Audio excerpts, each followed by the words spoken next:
So এখন আসেন আমরা ট্রানজাকশনে যাই। সো আমাদের এখানে যে কতগুলো ট্রানজাকশন আছে টোটাল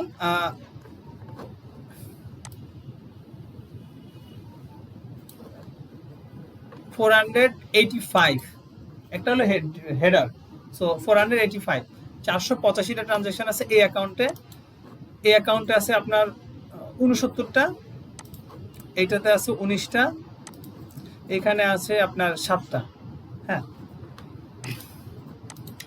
সো এগুলোতে কিছু মিসম্যাচ হতে পারে, আপনি কাজ করতে গেলে ওইটা বলবেন বা আমি এটা ঠিক করে দিব। কারণ হলো এখানে অনেক কিছু মডিফাই করা হয়েছিল, আমি বললাম যে অনেক কিছু ডিলিট করে ইয়া করা হয়েছে। তো অনেক সময় দেখা যাবে অনেক অ্যাকাউন্টের সাথে ম্যাচ নাও করতে পারে, মিসম্যাচ হতে পারে। ওইটা আপনাদের কনসার্ন না আসলে। আপনারা কাজ ওর টুলগুলো ব্যবহার করে রেকর্ড করতে পারবেন বা পারতেছেন, এইটা আপনাদের জন্য কনসার্ন। আর না মিললে তো এটা আপনাদের জন্য ভালো, কারণ যখনই মিলবে না তখনই আপনারা চিন্তা করবেন, অনেক কিছু খুঁজে মিলানোর চেষ্টা করবেন। তো এইটাই তো তখন আপনারা শিখতে পারবেন। আচ্ছা, তো যাই হোক, সো এবার আসেন আমরা এখানে এই ট্রানজাকশনগুলো জেরোতে আমরা ইম্পোর্ট করব বা আপলোড করব, যেটা বলি। যেহেতু আমাদের ব্যাংক ফিডটা অটো না, সেক্ষেত্রে আমরা এই স্টেটমেন্টটা ব্যাংক ইয়া থেকে করা আছে, আপনার ব্যাংক স্টেটমেন্ট থেকে করা। এইটার জেরো যে কোনো টাইপের ফাইল নেয় না, ওর ফাইলের কিছু টাইপ আছে যে সে শুধুমাত্র এই ধরনের এই টাইপের ফাইল হলেই সে নিবে। কি ফাইল সেটা আমরা কিভাবে জানতে পারবো? এই যে এখানে ইম্পোর্ট আ ব্যাংক স্টেটমেন্ট, আপনি জেরোতে কয়েক জায়গা থেকে আপনি ব্যাংক স্টেটমেন্ট ইম্পোর্ট করতে পারবেন। এখানে কোনো ট্রানজাকশন নাই, দ্যাটস ওয়াই এখানে দেখাচ্ছে। কিন্তু যখন ট্রানজাকশন একবার হয়ে যাবে এরপরে এই অপশনটা এখানে আর থাকবে না, আপনি কখনোই আর পাবেন না একবার ইম্পোর্ট করার পরে এখানে।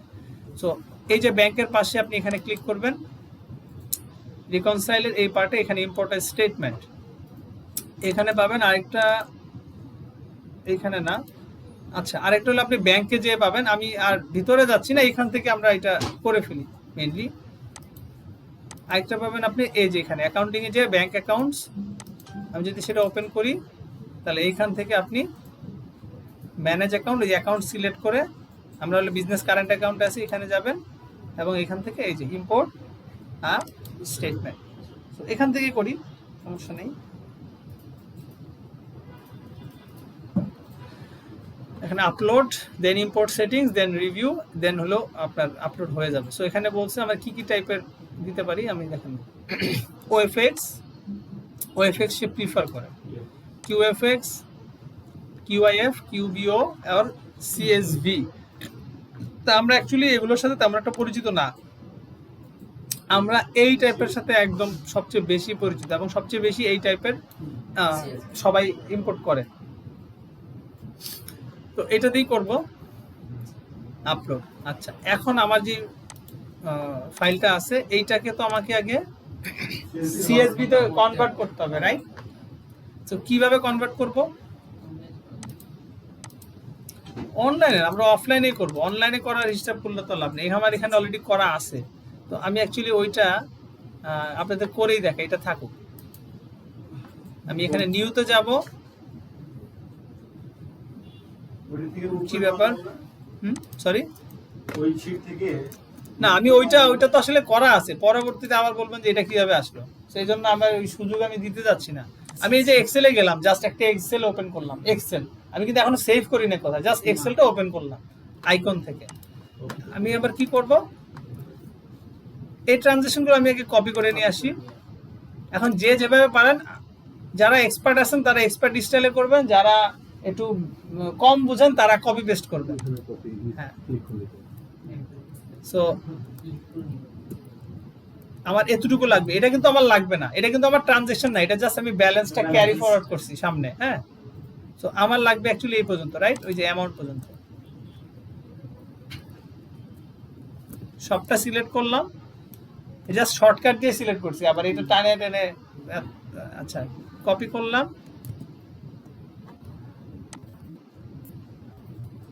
পেস্ট।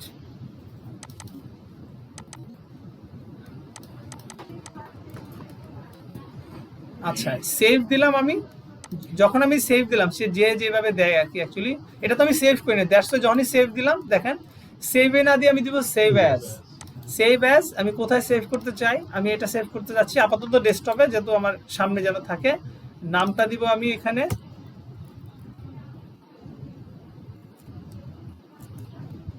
আমার এটা বিজনেস কারেন্ট অ্যাকাউন্ট, রাইট?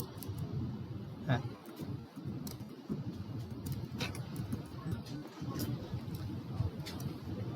আচ্ছা। সো এই যে এখানে সেভ অ্যাজ টাইপ, এখানে আমি দিব সিএসভি। সিএসভি এই যে কমা, এখানে কিন্তু আরো দুইটা আছে সিএসভি, এগুলো না কিন্তু এখানে দেখেন কমা ডি লিমিটেড, এইটা যেটা আছে এইটা। আবার দেখেন ম্যাকিনটশ, এমএস ডস, এগুলো না, কমা ডি লিমিটেড। হ্যাঁ, এইটা করলাম, দেন আমি সেভ করলাম। বলতেছে এটার সাথে রাখতে চাই কিনা, ইয়াস আমি এটা রাখতে চাই, অন্য কিছু ওয়ার্নিং দিচ্ছে আর কি অ্যাকচুয়ালি। সো আমার এটা হয়ে গেল। এখন আমি এটা ক্লোজ করি। বারবার এই টাইপের জিনিসগুলো আসে সেই সিএসভিতে আর কি। হ্যাঁ, সো আমি এটা আপাতত একটু মিনিমাইজ করলাম এবং আমার ফাইলটা আমি একটু খুঁজে দেখার চেষ্টা করি। ফাইলটা কোথায়?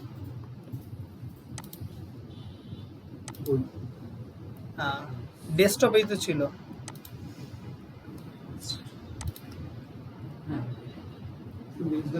সো আমি এখানে নিয়ে আসলাম। সো বিজনেস কারেন্টে আমি একটু ক্লিক করে দেখি এগুলো আসছে কিনা। হ্যাঁ, সবগুলো ট্রানজাকশন আমার আসার কথা। 485টা হবে। হ্যাঁ, 86 ঘরে 185টা। এটা এরকম থাকলে কোনো প্রবলেম না কিন্তু দেখেন, মানে এই যে এরকম হয়ে থাকলে যে প্রবলেম মনে করেন, অ্যাকচুয়ালি এমন নয়, সিএসভি ফাইলটা এরকমই হয় আর কি সবসময়। ওকে, তো আমার এখানে ফাইলটা রেডি।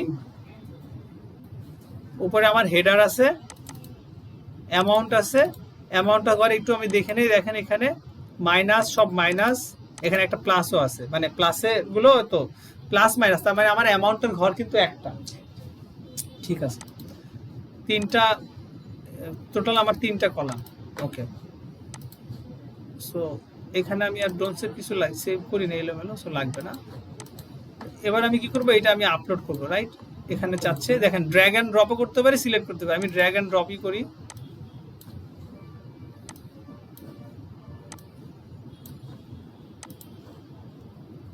এখানে চলে আসছে। যদি এই ফাইলটার টাইপটা অন্য কিছু হয়, সাপোজ ধরেন সিএসভি আপনি করেন না, আপনি ভুলে এক্সেলটাই করে ফেলছেন, তখন এখানেও কিন্তু রেড কালার হয়ে যাবে, রেড মার্ক হয়ে যাবে, এবং সে মানে সেকেন্ড স্টেপ আপনার নেক্সট স্টেপে সে যেতে দিবে না, আপনি কোনোভাবেই পারবেন না, ওখানে সে রেড হয়ে থাকবে। সো আপনি এই যেই টাইপগুলো আছে, এই টাইপ ছাড়া যেই ফাইলই দেন, সেখানে সে আপলোড করার সাথে সাথে সে রেড হয়ে যাবে, সে আপনাকে নেক্সট স্টেপে যেতে দিবে না। সো এবার আসুন আমরা নেক্সটে যাই।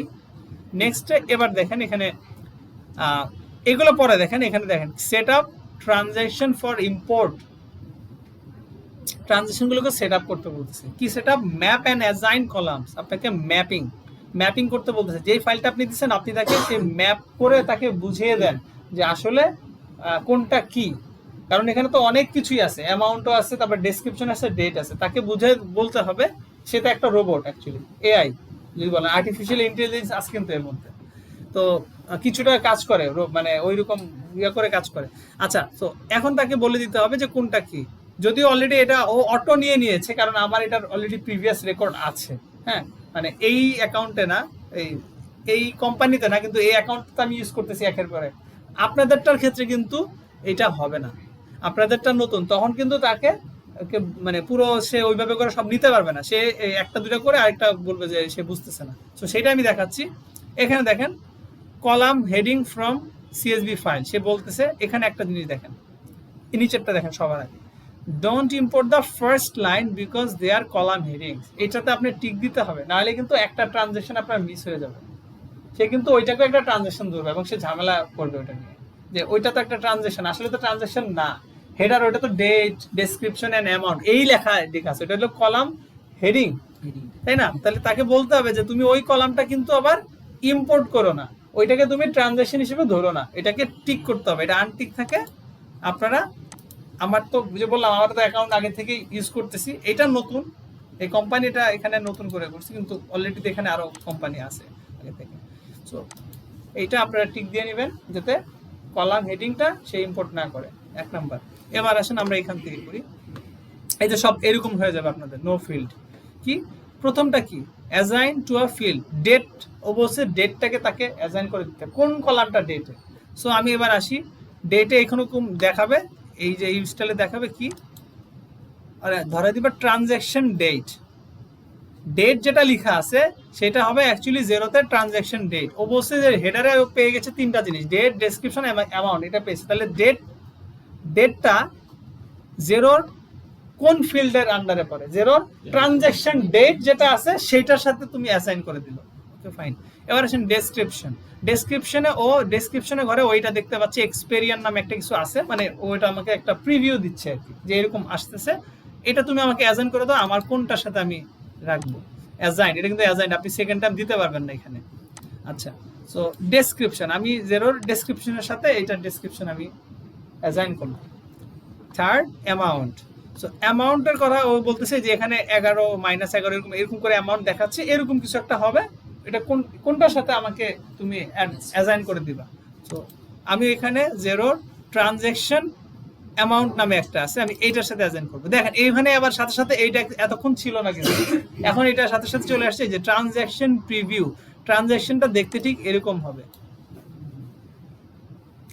এখানে আপনি একটা জিনিস লক্ষণীয়, সেটা হলো এই যে ট্রানজ্যাকশনের যেই ফরম্যাটটা, ডেটের যে ফরম্যাটটা দেখেন, এখানে 10 আছে, তারপরে হলো কি আছে, মানে প্রথমে হলো আপনার মান্থ, তারপর ডে, তারপরে ইয়ার। ইয়ারটা তো বোঝা সহজ, কিন্তু মান্থ এবং ডে নিয়ে তো একটু ঝামেলা হয়, কিন্তু ও এখানে ঝামেলাটা করে নাই। কারণ হলো যখন আপনি অনেকগুলো ট্রানজ্যাকশন একসাথে দিচ্ছেন, সে কিন্তু তখন বুঝে ফেলছে যে কোনটা আপনার মান্থ, কোনটা আপনার ডেট।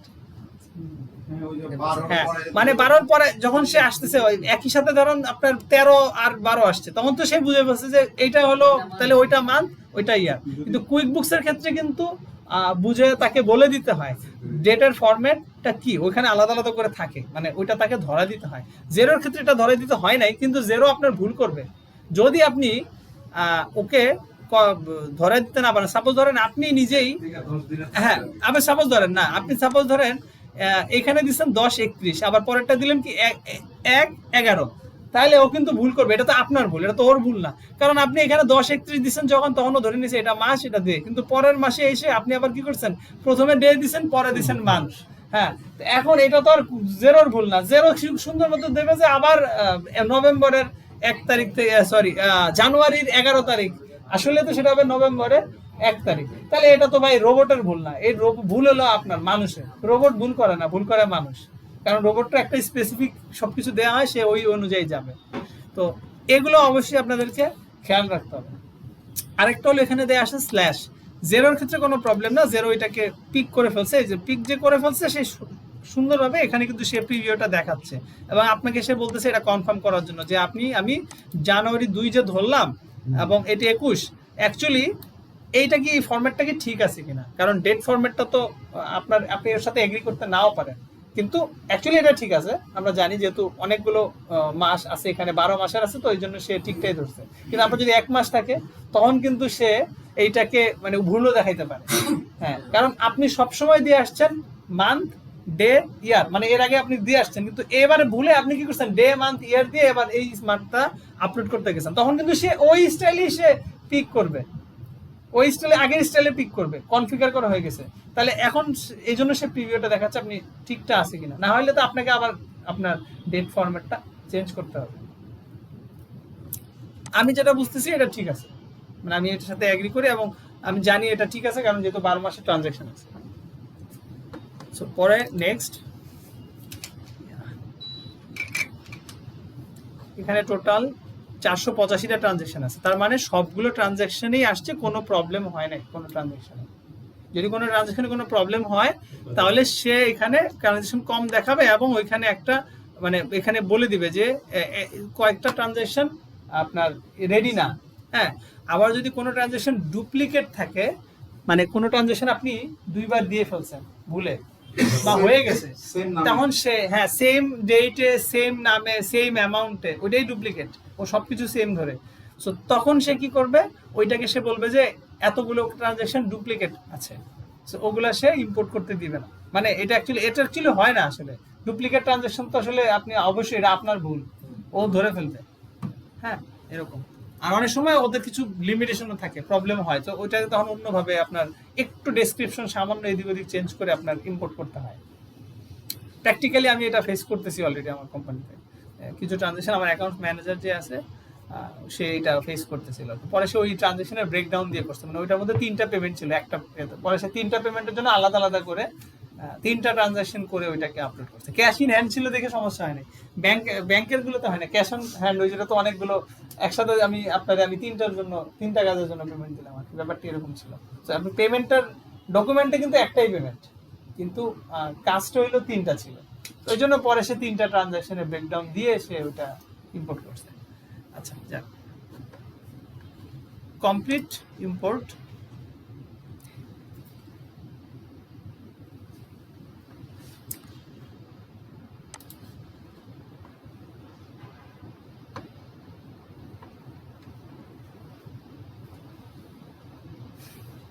টোটাল এখানে দেখেন 485টা, এই যে বলছি statement lines were imported, 0 were duplicates, কোনো ডুপ্লিকেট ট্রানজাকশন নাই। এবং যদি ডুপ্লিকেট থাকতো ধরেন একটা, তাহলে এখানে বলতো যে 484। আচ্ছা দেখেন যেভাবে প্রিভিউ দিয়েছিল ওইভাবেই তো দেখাচ্ছে, রাইট? ওর প্রিভিউটা কিন্তু এরকমই ছিল, এরকম একটা ট্রানজাকশন থাকবে, স্পেন্ডের ঘরে থাকবে, এটা থাকবে, ঠিক ওইরকম ভাবেই দেখাচ্ছে।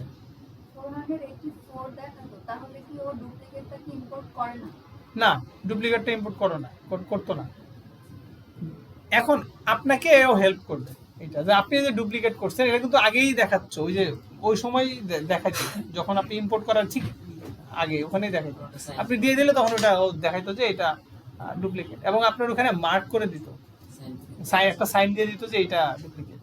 তার মানে ভাইয়া ডেট, ডেসক্রিপশন, অ্যামাউন্ট তিনটাই যদি সেম হয় তাহলে ও ডুপ্লিকেট ধরে নেবে, কিন্তু হ্যাঁ। কোনোটা মিসম্যাচ থাকলে তাহলে ডুপ্লিকেট ধরবে না। হ্যাঁ, আর ওটা আসলে তো ডুপ্লিকেট, আপনি যে ডেট ডেসক্রিপশন সব যদি একই রকম হয় ওটা ডুপ্লিকেট হইতে পারে না, মানে ওটা তো ডুপ্লিকেটই আসলে, ওটা আপনি দুইবার আপনি ভুলে ক্রিয়েট করে ফেলছেন বা লিখে ফেলছেন। ডেসক্রিপশন যদি আলাদা থাকে বাট ডেসক্রিপশন হলে আলাদা হলে তো এটা সমস্যা নেই, ওগুলো ধরবে না, ওগুলো ধরবে না, ওইটা তো আলাদাই, 3টা কম্বিনেশন হইলেই তো ধরবে। আচ্ছা এখন আসেন আমরা এই যে এখানে ট্রানজাকশন গুলো এখানে ইম্পোর্ট হয়েছে, এখানে আছে, এখানে একটা খেয়াল করেন, এখানে দুটো ব্যালেন্স আছে, একটা 0 আর একটা মানে একটা ব্যালেন্স দেখাচ্ছে। এই ব্যালেন্সটা হলো ব্যালেন্স ইন 0, আর এটা হলো স্টেটমেন্ট ব্যালেন্স। স্টেটমেন্ট ব্যালেন্স কি, আমি যে ব্যাংক স্টেটমেন্টটা আপলোড করলাম সেটার ব্যালেন্স। অ্যাকচুয়ালি এটা যদি সবগুলো ট্রানজাকশন আমি রেকর্ড করি তাহলে আসলে ব্যালেন্স হবে এটা। ও বলতেছে যে স্টেটমেন্ট ট্রানজাকশনে যে প্লাস মাইনাস করে, ও তো প্লাস মাইনাস আছে হিসাব করে, ও বলতেছে এটা হবে ব্যালেন্স, কিন্তু 0তে কোনো ব্যালেন্স নাই, কারণ আমি তো 0তে কোনো ট্রানজাকশন এখনো রেকর্ডই করি, আমি শুধু ওর এখানে ট্রানজাকশনগুলো নিয়ে আসলাম। এখানেও যদি আমি দেখি এখানে কি দেখাচ্ছে, দেখি আমি এইটা না, এইটাতে ও মাইনাস, ইয়েস। সো এখানে দেখেন, এখানে দেখাচ্ছে কত 3747.27, ওইটার সাথে এটা ম্যাচ করতেছে না, ম্যাচ করার কথা না, কারণ ওপেনিং ব্যালেন্সটা আমি দেই নাই। হ্যাঁ, সো ওপেনিং ব্যালেন্সটা যদি আমি দেই তাহলে এটার ব্যালেন্সটা ম্যাচ করবে অবশ্যই।